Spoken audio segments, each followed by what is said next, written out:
going on out there, Christ Universal Temple? The CUT Collective is here with the Rewind. I'm excited about today's podcast because we are diving into the lesson series that is about how Jesus taught love. So it's all about love. And I'm really excited because this series that has been kicked off by the Reverend Dr. Derrick B is our opportunity to dive deeper into the lesson sermon, to answer questions, and to pull out so that we can really understand and unpack some of the power that we're in lesson sermons. That's what all of the rewinds are about. We take the powerful lessons and we just say, let's sit with the leader and ask some questions. Let's put our lives into it. Something you can't do. You can't raise your hand in the middle of a sermon and say, I got a question. Actually, please don't do that. Please don't stop in the middle of a sermon and say, I got a question. That's what these experiences are for. And so I want you to go ahead, if you're listening to us live, go ahead and tap a friend and let them know that the rewind is on.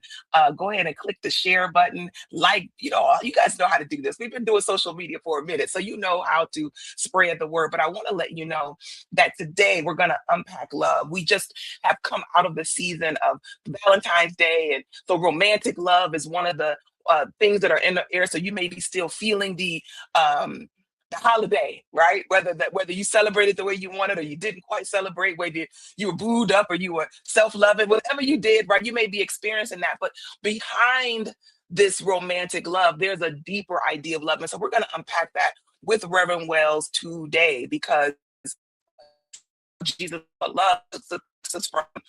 If you tapped into episode 4, we talked about loving God and loving God being first and understanding and unpacking that. Today, we're going to unpack loving yourself and loving others. Okay? Loving yourself and loving others. And I'm looking for where I'm going wrong sometimes because I got some relationships that I think I need that they need to be on the healing side. And I'm gonna bring Reverend Wells in here. And if you guys are asking questions, it could totally be a confession session. I'm open for that. But without further ado, let me bring Reverend to the scene. What's going on, Rev Ree? Things going on. It's all good, all love. It truly is. It truly is. Yeah, it's a good thing. How was your love day? Did you celebrate Valentine's Day? You and First Um, Lady? to be perfectly candid, not necessarily. Hmm.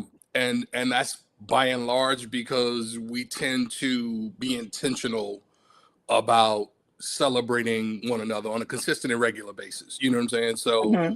um, you know, it's if we decide to, like for instance, we didn't do anything last Saturday, but after the Ash Wednesday service, we went out for lunch and just had a good time right there. So we just try and we like I say, we're intentional about making sure that for each of us, there's a home in our heart for the other.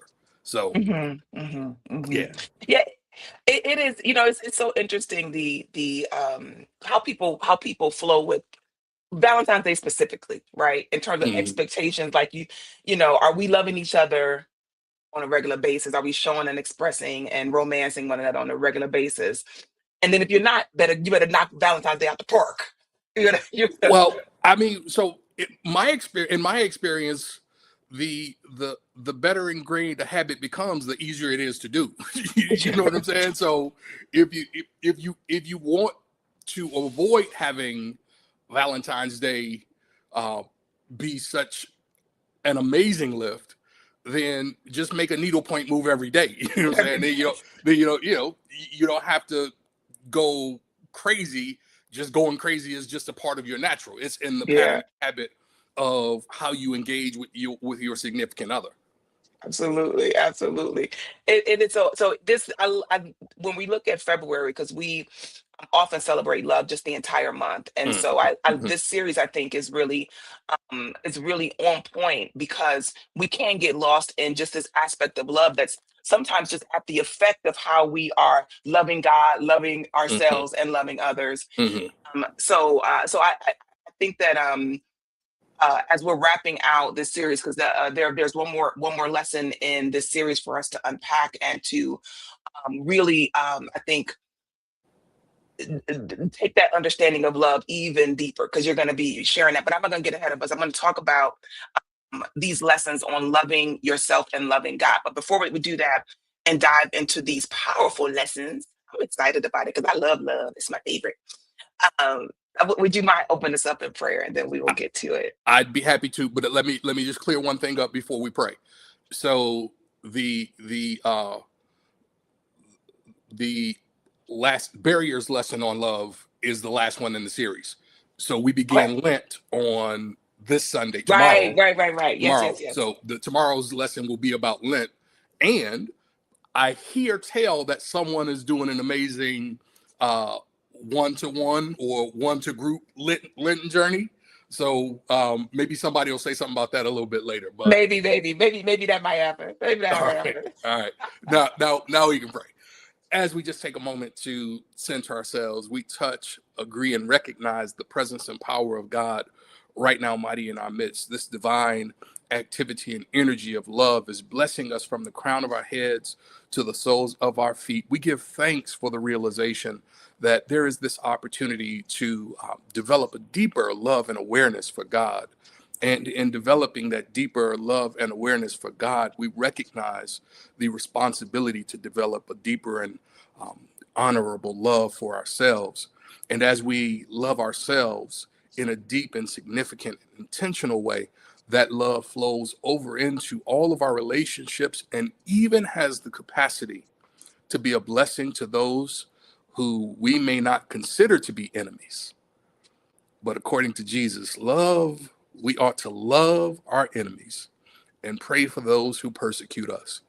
And Jesus has this magnificent way of challenging us to do what we seem to be unable to do. But with God and through love, all things are possible.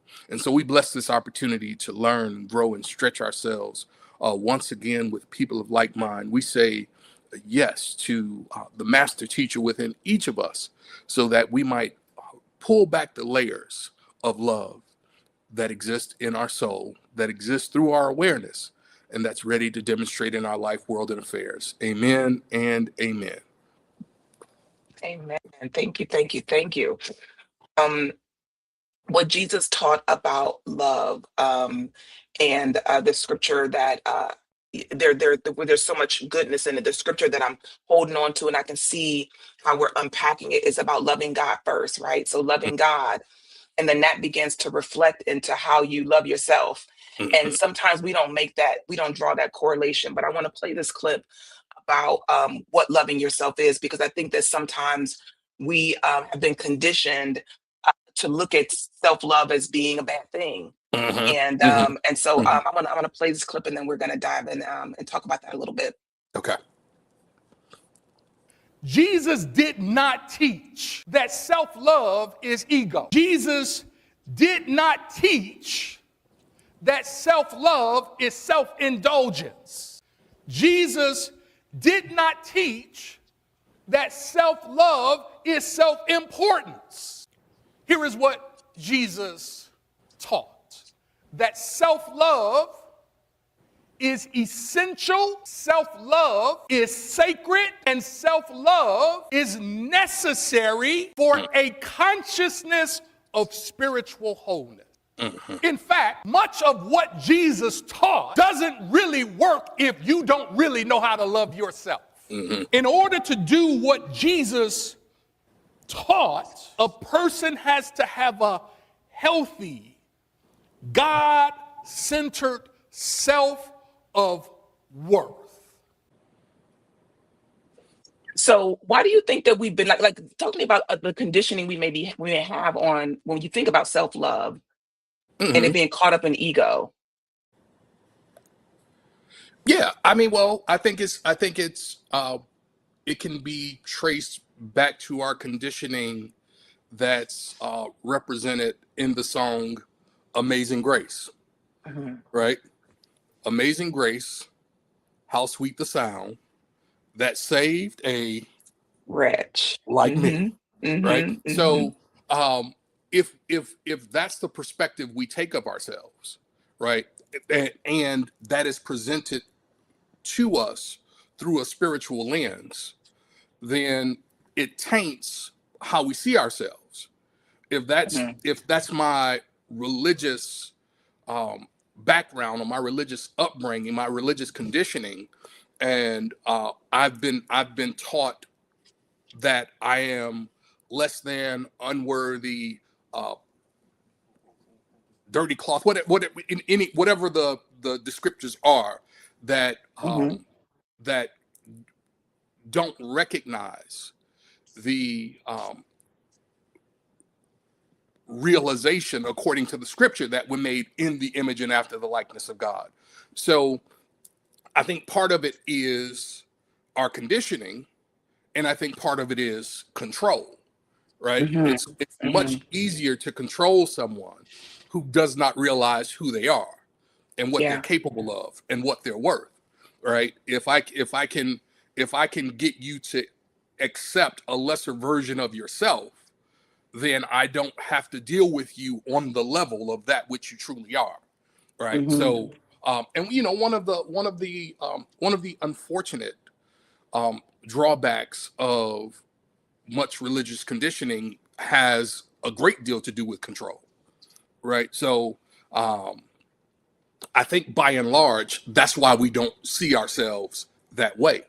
But thank God for this enlightened teaching and these enlightened teachers like Reverend Coleman and Reverend Della, and Reverend Mary and Reverend Carey and Les Brown, who came along and pull the wool from over our eyes so that we might be able to at least get a glimpse of the possibility of how we were created. And then we can decide for ourselves which lane we want to choose in self-expression. Do I Mhm. choose the dust and the worm and the dust version? Because that's an option. Or Yeah. do I choose the one with God version? Because that's an option. Yeah. There's and the I think that the key part of this that is going to is important if we're considering ourselves to be followers of Jesus and to do what Jesus did.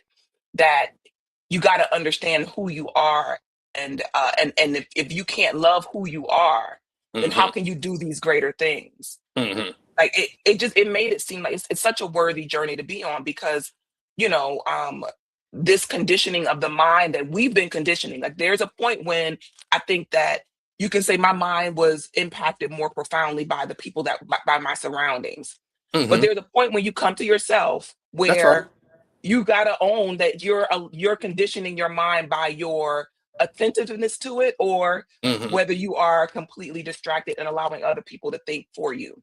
That's right. Right. Either you're conditioning yourself or someone else is conditioning you. Yeah, yeah. Right. So So. this is a good great reset. I like to think about these spaces like let me reset my mind on love, Hmm.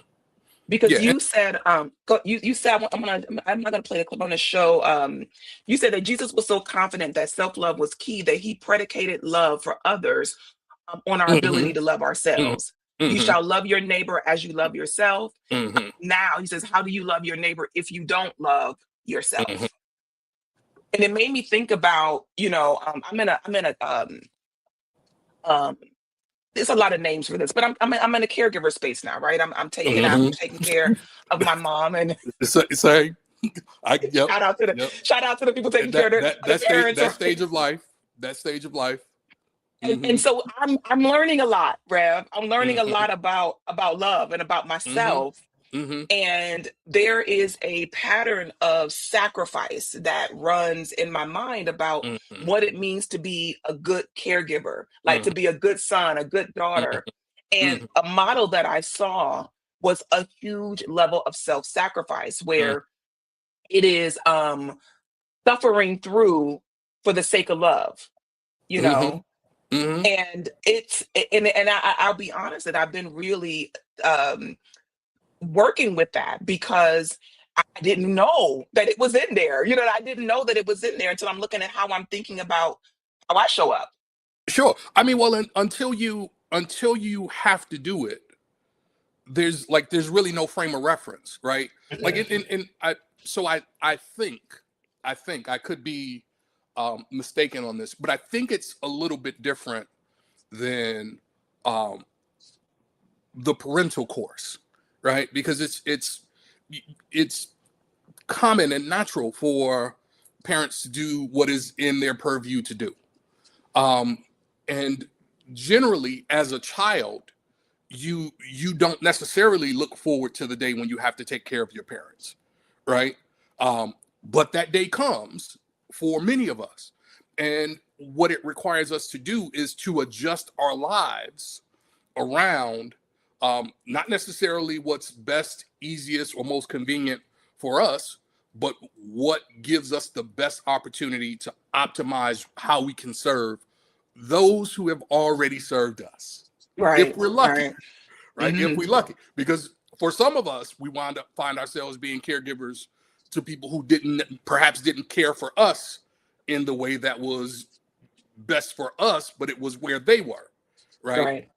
So that's a different journey and unfolding altogether. But there's perhaps not necessarily a frame of reference for the child to have to care for their parent. That's it's just usually not the way, not the way you come of age. But many of us find ourselves having that be where our lives is at one stage or another. And so it is, I believe, to your point, through the power of love that we are able to push beyond some of the things that's best for ourselves in the moment, right? Yeah, and So those, that yeah, we can people who be walked about in those something. shoes, people who walked in those shoes, that's the first thing they'll say is you got to take care of yourself. You got to take care of yourself because they have had that revelation in their own experience. And I see in the chat that there's some people who've had a similar experience Mhm, where you're just mhm, in a caregiving space. And mhm, I think that as a parent, um, there's a certain level of expectation that you're going to be dealing with that, managing how to take care of your children and love yourself and their priorities mhm, becoming your priority, all of that. But mhm, mhm. I think that I know I got surprised, but the Right. self-love That's side, right. yeah, That's yeah, I right. got surprised. That's But right. that self-love right before I was into caregiver, I was in the burnout space. And it was that the grind was what I had to do, and it became bigger than taking care of myself. Mhm, And so it was working and being mission driven, mhm, but out of mhm, balance, you mhm, know? mhm, mhm, So the self-love is like coming back to it and making it a priority because it's going to determine how I'm showing up in the world, mhm. period, Yeah. period. For across the various responsibilities we have. Absolutely. Mhm, mhm. Yeah. Sharon said that when I started loving myself, my life opened up to amazing opportunities and manifestations. Oh, that's wonderful. Isn't that powerful? That is That's powerful. Thank you wonderful. for sharing that. Hmm. It is a it's an active force that we're putting this active Hmm. uh intention behind it. Yeah. I like to say you have to be active in your own rescue, right? You have to be a force in your life. You have to be active in your own rescue. Hmm. Hmm. Yeah. So There's self-love is the awareness that I need to be active in my own rescue. I need to be active in my own rescue. Hmm. That that responsibility is man, I come back to that all the time. Like I'm responsible for what's moving in my mind, the decisions I'm making right now. Like I'm responsible. 1000%. And taking responsibility because it's real easy to say what people made you do Hmm. or because of a situation how I was watching the news and it made me so and it's Hmm. like I want to be in control of myself, so I have to take responsibility over what I give my mind to. Yeah. And Absolutely. yeah, and I think that that is part of taking care of yourself is so you don't feel like you're victim to circumstances. Yeah. Well, here's the thing: when we attempt to give away responsibility, what we're attempting to give away is control. Hmm. But the Hmm. fact of the matter is, you cannot give away control over your responsibility. You can't, it doesn't matter how much influence I allow you to have with me. I live with the consequences of the advice you give me. So Right. even if I want to give the control away, if I want you to make the decision for me, you don't live with the consequences. I do. And so there is no way I can give away the control, or there is no way I can give away the responsibility for what is unfolding in my mind, in my life, in my world, in my affairs. And if I can't give away the responsibility, if I can't give away the control, then I'm best served by realizing how to make the most of my awareness and my actions so that I can have responsible activity toward experiencing, enjoying, creating, designing, developing a life that works for me, regardless of the Hmm. circumstances around me. Absolutely. So this lesson on self-love came from the lesson sermon. You guys can find the full lesson at CU Temple on YouTube, and it is the February 8th sermon. Now I'm gonna play one more clip from that one because there's a phrase that popped out at me. And I'm gonna play. So this is we're talking about self-love and a gut punch that I got. All right, here's my gut punch. Loving yourself, putting the mask on yourself first, means staying on your own side. It means not abandoning yourself after a mistake. Mm-hmm. It means not betraying yourself for someone else's approval. Mm-hmm. It means not speaking to yourself in ways that you would never speak to someone out there you loved. Mm-hmm. Repeat after me. I don't have to become someone new to love myself. I only have to stop leaving myself. Mm-hmm. You shall love your neighbor as you love yourself. To love yourself is to honor God's creation. Mm-hmm. Oh, that's good. Isn't that good? So Mm-hmm. it was the stop leaving yourself, Mm-hmm. right? Stop Mm-hmm. leaving yourself popped out to me like if I when I love you, I am with you. And I realize that there is an abandoning that I'm doing of myself in service to other people's needs and service to other. Mm-hmm. Mm-hmm. And Mm-hmm. Whatever the other and then is. whatever that other is, Mm-hmm. whatever, stop leaving yourself. If you are watching us live, write that in the chat. Mm-hmm. Stop leaving yourself. Mm-hmm. Um, it's so when I okay, let me just tell you why again, and why this jumped out even more. It's like leaving. It's easy to abandon. Like I'm going to come out of a situation. I'm going to pretend it's not happening. I'm going to whatever those things are is abandoning myself. It's abandoning my power. It's abandoning my Mm-hmm. ability to allow those ideas to flow through me. It's like shutting your ears to the world like a child to say, I don't want to hear it. I don't want to think about it, and not dealing with it. That it spoke to me so loudly because I'm not honoring the power and presence of God in me Mm-hmm. to work through me as Mm-hmm. me. Mm-hmm. And it's for me it felt like, okay, this is truly an example of when you are not loving yourself because you don't trust yourself to Mm-hmm. manage the situations in your life. You said Mm-hmm. abandoning after you've made a mistake. Now I don't trust myself. So Mm-hmm. it was yeah, like I said, this one hit me in the gut. Like, okay, are you leaving yourself? Where are you leaving yourself? How are you leaving yourself? Mm-hmm. Hmm. Yeah, and it like it really comes down to perspective, right? Like my mistake can be uh, a mountain, or my mistake can be a lesson that I learn from, right? Like it's simply pointing out to me that my approach in this particular direction for this particular thing does not work. Try a new approach, right? So it can be learning, or it can be an indictment of my intellect or my capacity or my spirituality, right? So it really comes down to what's the best perspective to take that serves the true identity of myself and my commitment to loving myself, right? Because I'm going to approach the mistake much differently if I see it as a learning opportunity than if I see it as some sort of indictment or stain on or some uh,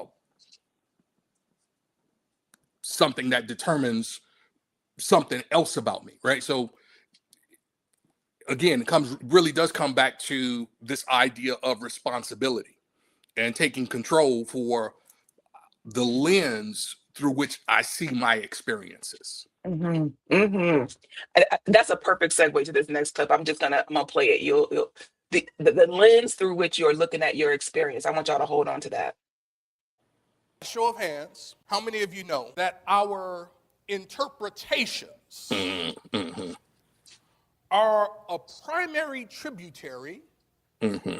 to the quality of our lives? Mm-hmm. Here's what I mean by that. It's not the thing so Mm-hmm. much as how I interpret the thing Mm-hmm. that determines how I go through the thing that life Mm-hmm. presents to me. That's right. My explanations, my assumptions, my judgments, they mediate how I relate to any given situation. So it's not the situation, it's what I make the situation mean. Mm-hmm. Mm-hmm. It's not the situation, it's Mm-hmm. what I make the Mm-hmm. situation mean.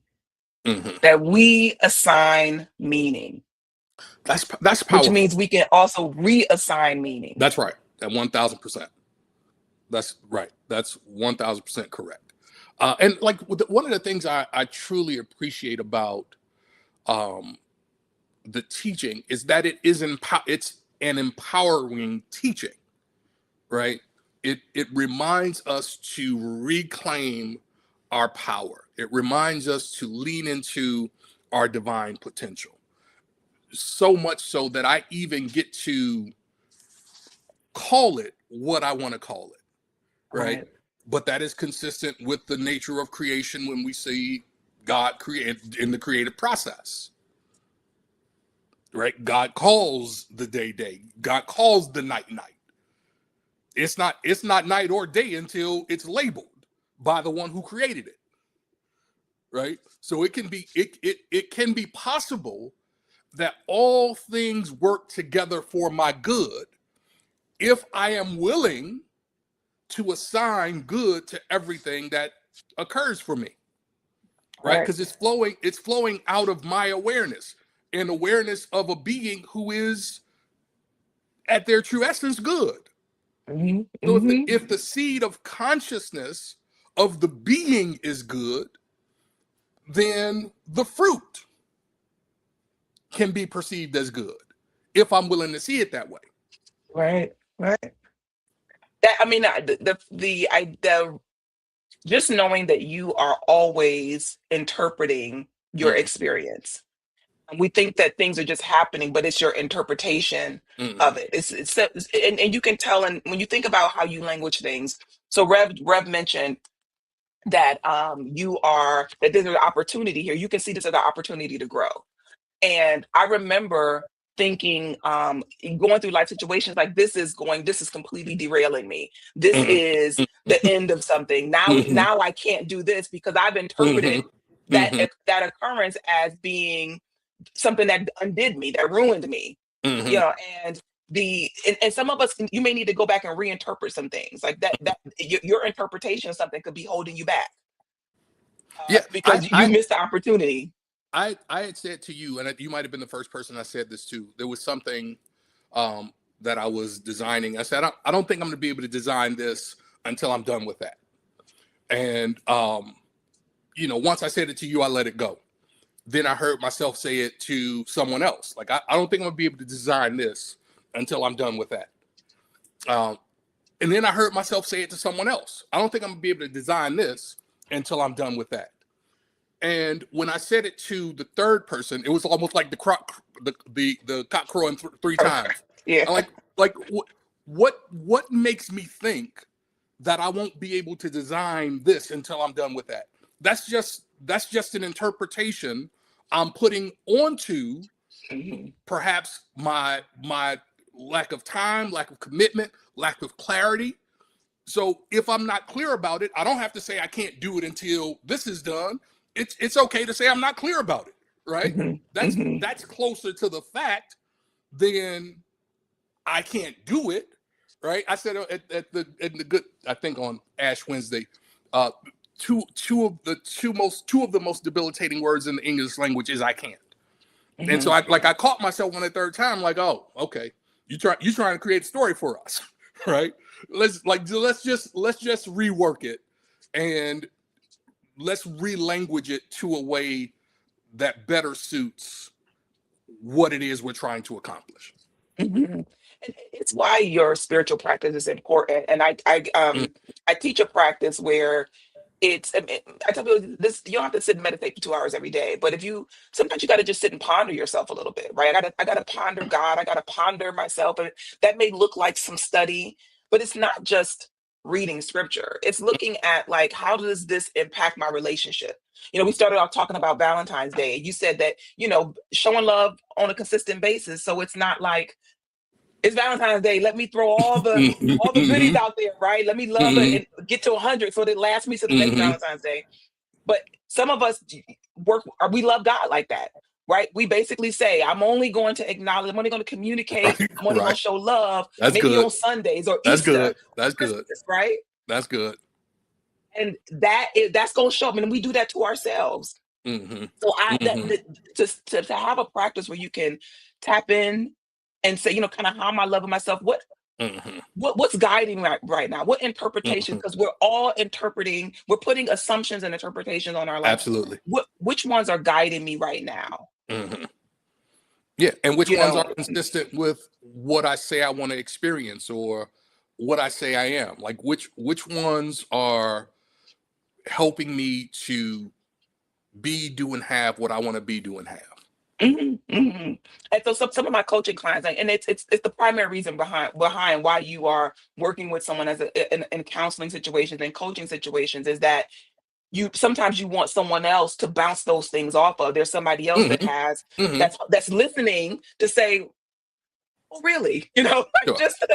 just somebody. So we need each other for that. We need each Hmm. other to share with. You find those people that you trust and that have a safety with, Hmm. and Absolutely. they can help to accelerate you because they can pull out, like, where your interpretations are limiting you Hmm. or are inconsistent with who you say you are and what you say you're here for.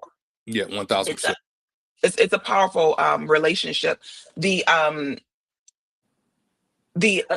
part of this lesson that you talked about, and I don't want to ignore the climate that we're in, because I know that when there appears to be a Goliath roaming the earth, that Hmm. it can be attention grabbing. Hmm. And so then you throw out a scripture like love your enemy. um Hmm. and it's like, I don't want to do church right now. Right? Like, Hmm. I don't want to do it. Have you seen Goliath? Hmm. Hmm.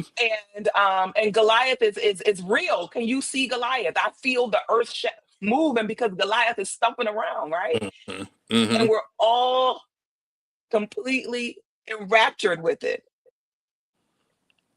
And then you said, love it and pray Hmm. for those who persecute you. I mean, just for the record, I didn't say it. Jesus said it.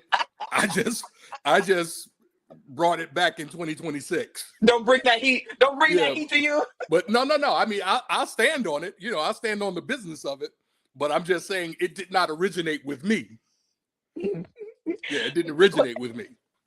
And to clean it up a little bit too, it is that is not saying you. And I love that you said, now loving your enemy doesn't mean approving for or settling for their harmful behavior. So it Mm, is not to say that when someone is not acting like their Christ self, that we are to just roll with that behavior. And no, it's not okay for people no. to hurt people. It's not okay for people to abuse people at all. Yeah, no. I believe, depending on my model or awareness of God, I believe we ought to establish relationships that are consistent with our God relationship, Hmm. right?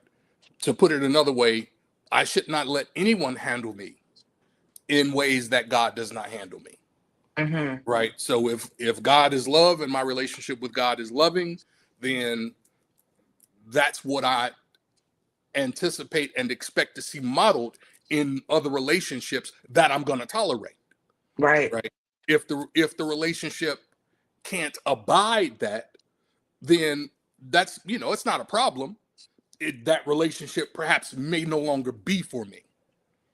Right. So they just have to work a certain way for me, not necessarily anybody else, but they have to work a certain way for me in order for me to be fully engaged in them. And that's just because that's how the creator approaches his child. Why shouldn't everybody else? Like Joe Hill used to call himself King's Kid. Like, you're the King's Kid. You should be dealt with a certain way. No, I say, like when you go to amusement parks and they'll say you got to be this tall to ride this ride, right? So to be in my atmosphere, you got to be this tall. Like Yes. you gotta have a show up a certain way. I love Yeah, how you Cheryl in the chat, you, you she you either have to lift up or you have to get left behind. or you got to get left behind. You can't ride. Yep. You got to grow up. You got to grow up, and then you can come and over. You can come ride. Like that's how it works. I like how Cheryl in the chat identify my Goliath, like to be able to recognize like what is it that has my attention that I may need to deal with, right? I need to look at this and deal with it, because sometimes recognizing that I have a Goliath so that I can disempower it in my own mind, in my own world, that's a huge thing. I love that. So I wrote that down because I like to journal when I like stop leaving yourself. I want to journal about that, right? My Goliath. Oh, I don't think I've thought about who my Goliath or what my Goliath is right now. Right? Like that's a good one, because I don't know how to throw it. I got to know what to throw the rock at. Right. That's right. That's right. That's right. I love it. And you don't want to just be aimlessly throwing them at random Goliaths when it's not. That's not actually what's persecuting you. That's right. It's just like windmill fighting. Like I'm just gonna try to catch it all. Like I love it. I love it. All right, I'm gonna play this clip. Clip. Let's chat about this now. I got two more for you. Let's do it. So what Jesus is presenting is not just an adjustment in behavior. It's a spiritual recalibration to realign the soul. He's saying not even someone who is attempting any of the things that we laid out, not even that has to shake you off the foundation of your spiritual identity and your love for God, your love for yourself, and your willingness and commitment to let love be what flows from you, even in the face of someone who wrongs you. That's not always easy. That part is not always easy. It is not always easy. So you said that there's a spiritual recalibration to realign the soul. A spiritual recalibration to realign the soul. Yes, that's one of the methods of Jesus' teaching, right? To challenge you to do something that you seem to be unable to do. And when you do what you seem to be unable to do, it recalibrates your understanding, it recalibrates the awareness, it recalibrates what we see as possible. It empowers us. When we do something that we thought we couldn't do, it's empowering, right? So what he's presenting is like what I'm going to call a spiritual tap in, because you just humanly, you might not be able to do it. It might require you to dig a little bit deeper in order to recognize that someone's persecution of you has nothing to do with you, right? I don't know if we said it. I don't know if I said it in the last lesson, but self-love is not selfish, but assuming that someone else's anything is about me is selfish, right? Assuming that your perspective of me is about me is highly selfish and egotistical. because your impressions of me have nothing to do with me. Those all live in your head. Projections of what you see and what you think about an entity that you're connected to, but don't necessarily have the same consciousness as.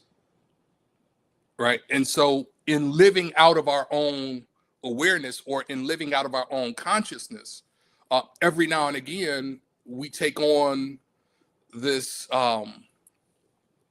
we go through this haze where we have to recalibrate and reestablish our understanding. And so what Jesus presents throughout his teachings, throughout his ministry, are all of these opportunities where he's encountering people to get them to do something that they seem to be unable to do. Mhm. And Mhm. when they do it, it's considered to be a miracle. Like praying for someone who persecutes you might be considered to be a miracle. It is a Because, miracle. Yeah. because what you really like to do is give it to them. Yeah. Yeah. Yeah. We want to react. And that's just the thing. The reason I can pray for you, though you are doing, your actions are to persecute me, is because I know you got to know who you are. Right. And Mm-hmm. you got to Mm-hmm. know that there is no power in their actions that's bigger than the God presence in you. Like God is greater in 1000%. me, Mm-hmm. that Mm-hmm. coming back to self-love and looking how you love yourself. Because I go through those things: how you love God, what you Mm-hmm. believe about God, what you believe about your relationship with God determine your life. Like that relationship is integral. And Mm-hmm. so Jesus calling us higher to say that you can do more. I like that there you can do what you think you can't do. For sure. Whatever that is, that can work out for you. You can do it. You can do it. You can do it. So that I'm gonna play this clip because you talk about Let me just this. say this. You might not be able to do it from where you are, Right. right? But if you come up, you might find that it's much easier to do. You can't do it from that interpretation you have of yourself. You can't Right, do it from right. that. That's right. Like That's right. so. Who am I? How do I? Mm-hmm. Who am I really? Mm-hmm. Because I have been defined. I'm just to be dead up. I've allowed situations to define me. Mm-hmm. I've allowed things I've We all gone do. through to We all listen, do. because it feels like to say, like, wait a minute, I let the situation define me. Mm-hmm. Yeah. Mm-hmm. Yeah, We all I can do. think of a few days ago when I did, and I was like, wait a Sure. second, Mm-hmm. Yeah. wake up to yourself, because you can do something greater than what you've been doing. The thing you think you can't do, right? If you're thinking you can't do it, then you're making the wrong assumptions about yourself. Yes. You're putting an erroneous interpretation on it. That those interpretations will get you. Mm-hmm. They'll get you. So there's you talked about the enemy, right? The persecute somebody persecuting you, and Mm-hmm. reframed it in a way that I want to share, because sometimes we can be so outwardly focused that we and that's where our power is that we have everything that's happening to me is power over me. Mm-hmm. And I saw in this clip a way to reclaim your power. I'm going to play this. Okay. So, what Jesus is presenting That's not the one. is not just an adjustment in behavior. Let's play the right clip. Right? Before there can be an enemy on the outside, Mm-hmm. there has to be an enemy on the, come on, somebody. Mm-hmm. Before there can be a persecutor on the outside, there has to be a persecutor on the inside. We know that the soul expresses as within, so without.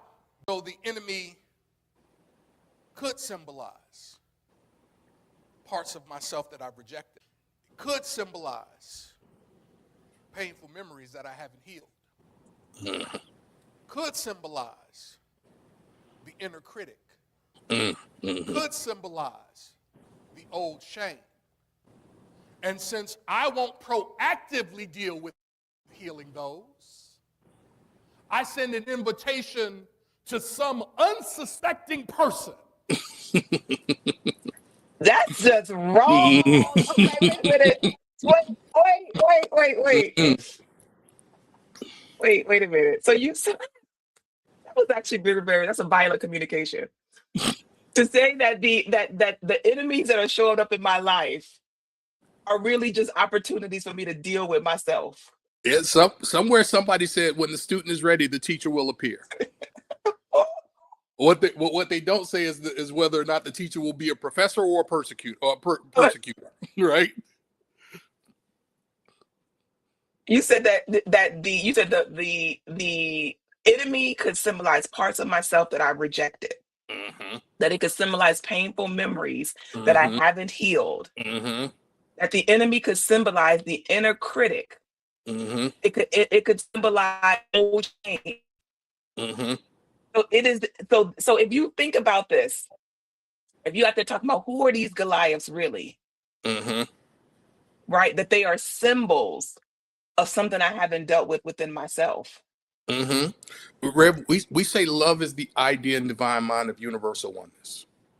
And we say it functions as one of its functions is wholeness, Mhm. right? So wholeness then does not exclude. I can't think of the artist, but she has a song. It's like the ugly part of me, Mhm. right? Mhm. Wholeness is about integrating the ugly parts of me, right? Like it's not about lopping those off and sending them away. It's about healing and integrating those, right? So as a function of how I love myself, I'm represented with opportunities to integrate back into wholeness parts of the self that I thought I could just discard. Mhm. But it Mhm. doesn't work like that, right? You don't get to just discard them. You have to heal them, right? And so I'm just honestly dialing back to the idea of practice because you can just keep living life and never stop for just some thoughtful reflection so that you can see the patterns that are appearing in your life to say that, hey, I keep dealing with the same kind of person. You know, it seems like everywhere I go, like people, if you're hopping from job to job to job because the people there, are against you or somebody's trying to get you fired or whatever. It's like, why? Where's that consistency? Mm-hmm. What now I can look at it and say, okay, what does that Goliath symbolize? What does that persecutor symbolize? I keep Mm-hmm. repeating it. I keep having a confrontation with it because I haven't dealt with it within myself. My Yeah, need not to belong, feeling of being unworthy. So I mhm. keep finding persecutors that make me feel unwelcome. Until I heal it, that's going to be the teaching ground, the do-over, Hmm. Hmm. right? That's I'm gonna repeat that course, I'm gonna repeat that class, I'm gonna repeat that grade Hmm. until I heal it, bring it into wholeness. Once I bring it into wholeness, I can move on to the next lesson and the next blessing. Yeah. Yep. Yep. Listen, this is I think this is a powerful comment. Sheila said, "Speak, Rev." Then I asked myself, why is this happening? Because I invited them in. That was a light bulb moment. Like, Mm-hmm. why is this happening? Why do I keep it's a light bulb moment. Mm-hmm. And the and sometimes light bulb moments can take you out. It can because that responsibility can feel overwhelming, like, oh my gosh, I'm Mm-hmm. a letting this happen in my life. But it's like now I got the reins, right? Because if I Mm-hmm. let it happen, then I can redirect that energy. I can stop it and begin to choose consciously. I can Mm-hmm. recognize that there's a healing that I need and then get the support to heal. If you have a pattern of abuse in your life where you're constantly a victim in the relationships that you're in, and I'm recognizing, wait a minute, it can't just be that people are horrible. The ones I choose are. Right, Well, right, right. and it is it's a some there's some there you said the ugly part of me, right? Sometimes looking at the ugly part of yourself, looking at the part of yourself that haven't been redeemed, looking at the part of yourselves that Mm-hmm. are living in the darkness, and you got to go deal with them to bring them into light. So that means you got to engage with those parts of you. Right. If I like Nobody if said being a powerful spiritual being was an easy thing. Right. If I don't give a plant enough light, it's not going to be able to present its beauty. Right. So it's going to start to fade in color. It's going to start to Mhm. lose its life. It's going to start to wrinkle up, right? It's going to start to decompose in on itself. It's going to become an uglier version of what it's capable of if I keep it in the dark and don't give it enough light and don't give it enough water and don't nurture it the way that life needs to be nurtured and needs to be Mhm. supported. But if I reverse the lack of awareness and action from the dark and do those things and provide the light, that same thing that was once decomposing in on itself can bounce back to life. Life is still very much in it Yes. and has Yes. the potential within it to bring forth its inner beauty if it is supported. So it is with our Mhm. souls. Mhm. Mhm. So I think that this love journey is a wonderful foundation to build and to move into the Lenten season from, uh, because this idea of focusing on yourself, like Lent is a very, I look at it as my consecration time. Like I'm going to dedicate myself Mm-hmm. to myself Mm-hmm. and to my spiritual journey. And for years I've led these daily experiences that um, logically don't make any sense to say yes to. Like I Mm-hmm. literally am like, okay, you know what I'm gonna do? And I started these things and my son was really young. This is like year 14, I think I'm at 13, 14. And so I would literally get up for Lent. I do these morning devotionals. So I would get up and prepare myself for the day so that I could be live at 7 a.m. And when I first started doing them, they were just conference calls. So I could look how I looked and just get on the line and I would teach for that. Then I would get off. So I'm thinking maybe 7 to 7:45. Also my son to school. Mm-hmm. And then move on with the rest of my day. And then I would be Mm-hmm. preparing. And then the one time we did it twice. It was just like a lot. It's a commitment. And then I decide that I'm gonna really consecrate myself to my spiritual growth during Lent. So I'm also really dealing with a what I would call a big thing in my life. I want to really have some forward motion. So Mm-hmm. all of that to say that there's uh when you get into it, it's like, okay, now I'm in it. But logically, it's like, do I want to enter into that season? Well, we're here. We're Right. here in That's that right. Lenten season, right? You can That's deal right. with it. So God said, pop in. I was gonna take a year off. Yeah.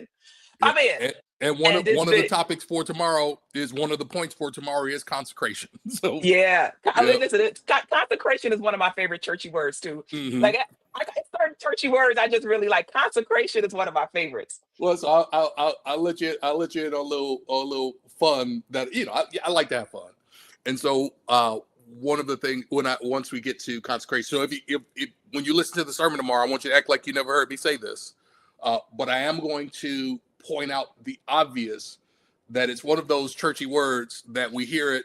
And when we get back home, we tell people, like we he or she talked about consecration, and we're hoping the whole time that nobody asks us what that means. Oh, I'm not going to count the back because I know what consecration means, and I No, and no, I use not it. well, I'm not gonna you. say I know what you mean, but I had to look it up. Like, what is it? That's why I love it so much because it's such a powerful word. Hmm. Hmm. It's such a powerful word. So listen, y'all, we your own dictionaries. I want you to tap in tomorrow to for the February. We're at what day we're at February 22nd. You can go to youtube.com. So if you're watching live, it's tomorrow. If you're catching this on a recording, then on February the 22nd, the lesson at CU Temple, go to youtube.com at CU Temple and you can watch this lesson. It's kicking off the Lenten experience and you can find out what is he going to say about consecration. uh I just gotta know. But we're consecrating ourselves for this Lenten season. Hmm. And there are lots of opportunity for you to not be alone in the journey. And Amen. so at the temple there are the daily what are the dailies called? The daily inspirations Inspiration, and that are the facilitators will also be using Keep a True Lent as a part of their teaching material. So Keep a True Lent is a text written by Charles Fillmore that deals with New Thought concepts, and you can find it at Amazon for sure, but you can also find it online. It's in the public domain. Mm. Truthunity.net is a really great space to find it. It's organized really well there. I'm actually using Keep a True Lent for my Lenten experiences, and so if you're interested in rocking with me, I do a 7 a.m. Pacific devotional Monday through Friday this year, just during the week, and it's free this year. Like it's my gift because I needed it so much. And like I said, when I said yes, God, let me tell you the power of yes, God. This is a little confession session. So I've been in resistance. I was gonna take another year off because I reordered my life last year and took a year from Lent, and was gonna do the same this year. And I got text, phone calls, but just all these random, like, okay, fine, right, fine, okay. Let me think about it. I'm gonna pray about it. Is what I tell people. That's what I tell people when I want to deal with them. Let me pray about that. And so and I do it. I do. I don't want to deal with that right now, but I am going to pray about it. I'm going to pray about it. I prayed about it, and God was like, "Do it," and I'm like, "But I don't want to do it. Right? I'm not prepared for it. Like it's too close to the time." And it's been such a powerful. We're just getting started, but but sometimes you need a caboose. You need a centering, and your centering might look like diving into what you're here for. One of the best Yeah. ways to help yourself is to help somebody else first. Yeah. Right. It's one of the best ways to shift yourself out of neutral, out of a rut. Even if you have momentum, it's one of the best ways to accelerate your momentum, to pour into, give to, help somebody else. It can be a game changer for sure. I want to encourage you to dive into Lent. So you can go to ShereeSpeaks.com and enroll in my Lenten experience. I'm almost certain that the link is hot up there. But we go live, so you can engage in it in a couple of different ways. You can go through. I want to put the link on the screen. But you can go just to come show up at the Zoom. I broadcast it on my YouTube channel, and then I have a community where people can kind of chat and talk around it. So it just depends on how you want to play. But we are here to support you in your journey, and Lent is a season of release, and I call it my fasting feasting season. And so I work with people on deciding what you want to fast for. Like, what does that represent? Because if you've heard of Lent before, and what's happening is that you are fasting from a chocolate, or like you got something that I'm not going to eat chocolate for 40 days, and those things are great. But what does fasting from chocolate, what's the inner fast? Because we're fasting from negativity. So what negative thought pattern do you want to connect that with? So I think chocolate is great, but I like to fast from things that I got to touch a little bit more. Right? What's most tempting? Is it most tempting for me to complain a lot? Right. There you go. Right. That's good. So maybe I'm fasting from complaining. And the outer fast is that chocolate. Like that chocolate's gonna remind me not to complain. But yeah, so we're doing that. There'll be lessons during the lesson sermons around releasing negativity. So you just got to tap in here and give yourself the opportunity. So if you want to join me for Learn, I'll put the link to enroll there. Again, this is a gift. And if you are coming from the Christ Universal Temple community, because I do believe in a free exchange, then I'm going to invite you to make love offerings to the church in honor of your experience with Lent. And I'm doing the same thing for the other church communities that join in, that this is my gift. And I encourage you to plant where you're being spiritually fed. And I want you to direct that energy into my home base over here, Christ Universal Temple.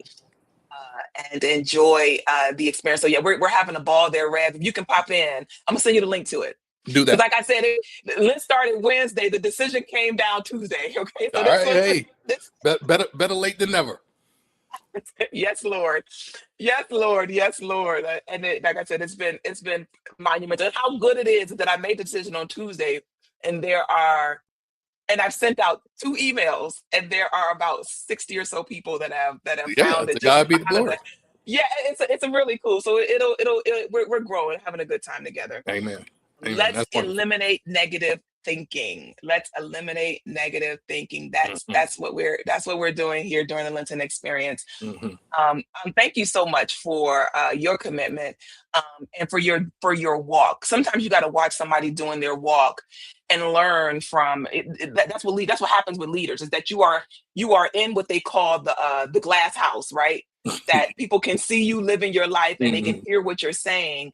And sometimes the example is in watching someone live their life and what self-love looks like. And so I appreciate you for being a demonstration unapologetically for self-love. Amen. Because your self-love may not be comfortable for other people. It may not be convenient for other people. And you got to know what that looks like, and then everything will be okay because of it. Like you Yeah. loving yourself, everybody was okay. Yeah, I'm crazy Everybody about was me, okay. y'all. Crazy about me, some me. You know what I'm saying? Like, and not in the wrong way, but if it comes off in the wrong way, like, you know, you can do with that what you will. But yeah, no, I encourage you. I ain't like you.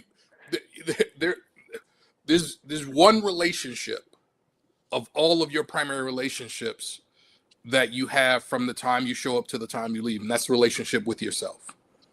Right. Sometimes your parents might leave before you. Sometimes your children might leave before you. Sometimes your significant other might leave before you. We don't necessarily have a conscious relationship with God for many of us until we reach a certain level of development. And for many of us, the people who become family by decision are our friends, our coworkers.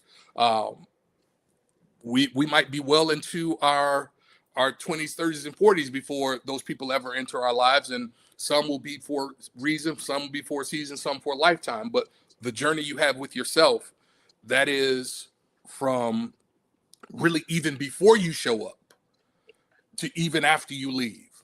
So you honor it because it deserves your honor. Yes, yes, yes, yes. Yeah, yeah, and you need to know what that looks like sometimes. You know, we can be on the grind so much that we overvalue that, right? To say that do that above all else, but loving yourself is important. And honestly, for me, loving myself is to be back on the grind. Like that was part of my revelation when I just said, okay, stop. What would a yes look like? Sometimes I can't say yes, but what would yes look like? You know what I mean? What would one do if Sure. one said yes? And Right. That's right. that That's right. that got me That's in right. motion. So Good. so yeah, I'm God is working through it all of us. We're working with God it, be the and glory. it is it's a good thing. God is so good, and you are we're just also immensely blessed to be able to be in community with one another. The Christ Universal Temple Collective is our online outreach. It's our opportunity to connect when maybe you can't walk through the doors of the temple. When maybe it is it's during your work week, is a way for us to tap in. So know that the rewind is here for that. That it's the lesson you heard, but did you really hear it? Like sometimes you can get tripped up on one thing that the minister says, and you miss the next five things. So this is our chance to tap back in and listen to it with just a greater discerning ear and go deeper. And so let people know about this, because I feel like there's a that we're just growing in this way and supporting each other. And there's so much to do in the community. And I'm grateful to be able to be a part of the community to grow with y'all. We're all growing together. It's a good thing. Amen. Amen. Thank you. Good thing. Thank you for shepherding us through. Yeah, you listen. Yes. Yes, God. That's it. That's it. We said yes, God, to this. We're gonna make it happen. And so we'll be back with what we're talking about the lesson from February 22nd. We'll be talking about that on the next rewind, and kicking off talking more about Lent. What is this Lenten experience? If it's new and fresh for you, know that we're going to be able to help you to find value in it, because we're assigning meaning to it. We're giving ourselves the opportunity to focus on the power and presence of God within us with a high level of intention and focus. That's what Lent Yes. is. Amen. It's a good thing. It's a good Love thing. it. Love it. So thanks, Rev. I'll see you Thank you, tomorrow. Rev. Because guess where I All am? right. See you in the morning. I'll see you at the temple. All right, you Bet. all be blessed today, and Love you and guys. we will be back. We'll be back next week with you. God All right. bless Have you, a great real week. good. See you tomorrow, gang. Yeah.